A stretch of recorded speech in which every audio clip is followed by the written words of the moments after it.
Sénégalais bi c'est dommage c'est ça le scandale. beneen bi mooy xaalis bi nañ ko leeral 37 milliards ñëw na si dëkk bi acompte la woon acompte bi war nañ ne mais acompte baa ngi nii mais c'est aussi simple xaalis bi ñu ko jotee fii la dugg ci compte bii la dugg bi ñu koy génnee ci compte bii la génnee dem ci liggéey bii ci dëkk sangam liste dëkk yi nga xam ne foofu la acompte bi jaar ñu publier ko. nit ñi de manière contradictoire mën fa dem xool ndax lii dëgg la wala du dëgg. mais ngay citer ay villages yoo xam ne déjà waa village bi ñoo ñu taxaw ne la yaa ngi ñuy citer di ñu tooñ mais ñun fii sax poto amagu. poto quand même c'est la honte. c'est dommage alors monsieur le ministre ñu wax ci wàllu détenu politique yi Badara Gadiaga tey lañ ko auditionné mu jàkkaarloog doyen des juges alors mu contesté également charge ñu gàll yëpp ci ndoddam ñenn ñi jàpp ne moom détenu politique la tout comme Abdou Nguer ba ci sax Farba Ngom bi marche fan yi yàggul dara alors ñooñu est-ce que boo toogee ci sa ruq amoo sentiment que ne dañu leen tooñ wala loxo moo leen ba fa bërëb. gis nga dafa am benn xalaatkat bu mag bu ne moom il préfère ku def dara génn ci biti que ku deful dara nekk ci biir. quand même oui. boobu gën a grave moom. parce que c'est très grave. Oui. Parce que dafay wane ñaari mbir. day wane dysfonctionnement ak injustice. mais au moins ki def dara nekk ci biti. kooku kenn mënul ne bon peut-être parce que mënuñu jàpp sàcc yëpp quoi. mënuñu jàpp ñu def ñaawteef yëpp c'est normal dina am ñu rëcc mais ki nga xam deful dara amul milice amul garde corps amul parti woowul nit ñi ci xeex appelewul à la violence waxam la am ci démocratie ñu tëj la kaso non démocratie amul foofu. koo xam ne waxam la am ci liberté d'expression consacrée par la constitution ñu yóbbu la kaso. démocratie amu fa mais li ci gën a ñaaw mooy ni ñuy fomenter c'est-à-dire que te loolu nag c'est les acteurs judiciaires ni ñuy créer ay dossiers rien que pour sonal nit c'est-à-dire effort yooyu ñuy def non justice c'est pas pour brimer quand même justice c'est pas pour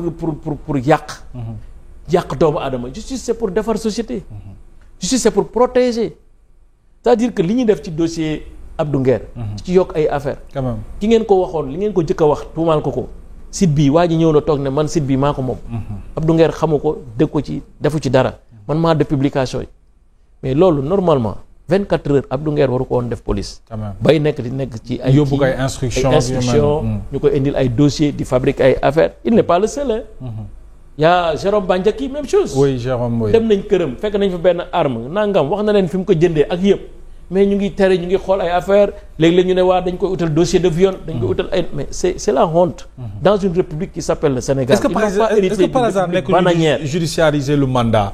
non judiciariser le mandat ou quoi c'est que dama ne. wala l'espace politique su leen neexee ñu judiciariser du leen neex. mais dama ne nit ñi. parce que ñi nekk ci kaso bi yëpp. ku ci nekk yelleefu doomu aadama yoon sax bàyyi na la mais dafa mel ni parquet bi téye na la. nañ leen jox Lat Diop même chose. oui voilà donc. Lat Diop. Badara Gadiaga même chose. même chose. dañ ko jël gis ci moom benn virement wala benn mouvement xamuñu ne léegi dafa am fintech dafa am ay sociétés yoo xam dañu am ay application technologie. pour def ay virement di def ay banques yi di leen utiliser. nekk plateforme de paiement. waaw kooku lañ ne GSI defe na la tudd ñu ne Badara Gadiaga moo ko moom. mais def nañu enquête waa ji ko moom ñëw na toog. ne man moomuma ba xaw ma Badara Gadiaga ànduma ak moom man sama société la maa ko moom bi ma koy créé defe naa ne booba sax. ba na nekk Badara Gadiaga kenn déggu ko. tey loolu juge bi laajaat na ko. quand même donc vraiment ils ont tous les éléments. c'est-à-dire ils ont tous les éléments pour xam ne lii ñu koy tuumaal. quand même teguwul si yoon. ak nag dafa baaxul. surtout ñu nekk ci dëkk boo xam ne ay jullit lañu. ñu koy def nekk ay jullit. je pense que loolu war nañ bàyyi xel bu baax seen diggante seen borom xam ne mun nga fara bu la neexee ça aussi ku nekk sa xol mënoo ko contrôler. mais nag sa waat ak sa diggante ak sunu borom. ak nga xam ne jël nit di ko yóbbu ci kaso. parce que léegi mu def 3 mois wala 4 mois. quand même bien sûr. Abdou Nguer léegi mu dugg 6 mois et quelque. te li ci gën a metti mooy au lieu ñu defal leen ay non-lieu parce que xam nañ ne lii fa lay mujj. dañ lay defal ordonnance de renvoi nga dem moo tax nañu xoolaat sunu bopp bu baax.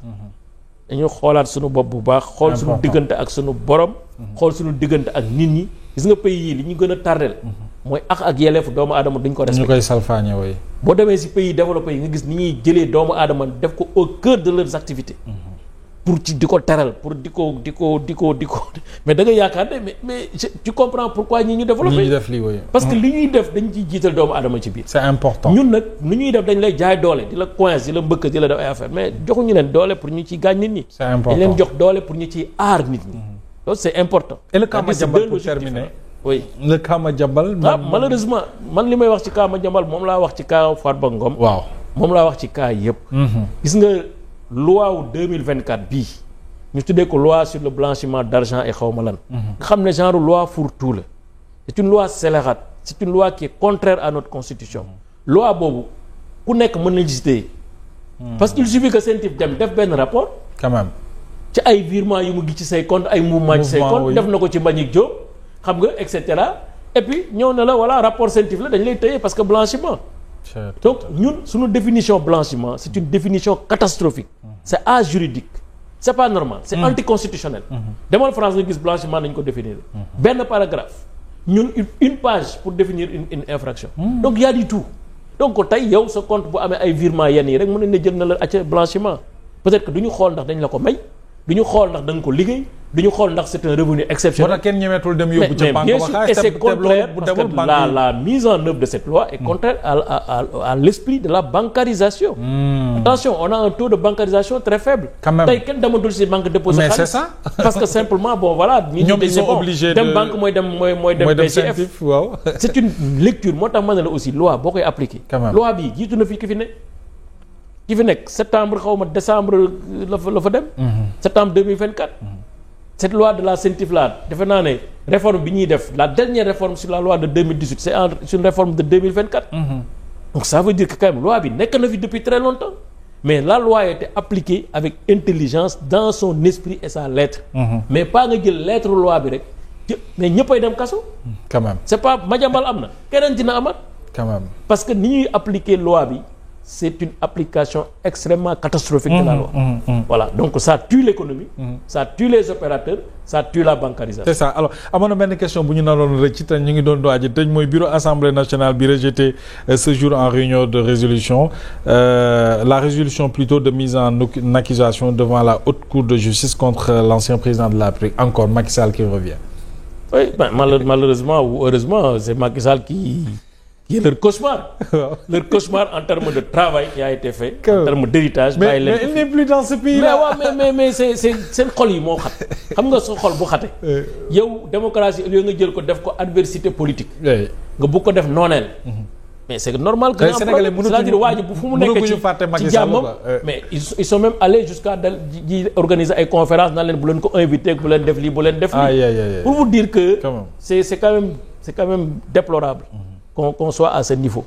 voilà mën ngeen nag bañ a bokk ay orientation mais nga yéene ko jàmm mu yéene la jàmm ngeen nekk ci jàmm yéen ñëpp. c'est important. voilà mais malheureusement ce qui s'est passé récemment aussi c'est un camouflet. et le régime nous a habitués à des camouflets. def nañ fi benn loi d'interprétation xaw ma lan camouflé def nañ fi mais il faut qu'ils arrêtent l'enfantillage. yii déchet bi sànni ko ci poubelle rek comme ni ko bureau assemblée nationale defee parce que mbalit moom ci poubelle lañ ko yóbbu. c'est ça et je suis d'accord avec eux à 100%. c'est clair merci beaucoup monsieur le ministre ce fut un plaisir quand même de vous recevoir sur ce plateau ça a eu ñooy am satisfaction totale sur la qualité du débat alors ban message nga am envie jox ko sénégalais yi ak militants APR yi. message bi may jox sénégalais yi daal mooy dëkk bi metti na nit ñi sonn nañu mais nañu ànd ak sunu ngor ànd ak sunu jikko yi nga xam ne moom lañ xam ci ñun. xam na nag lii nattu yàlla la c'est-à-dire que sunu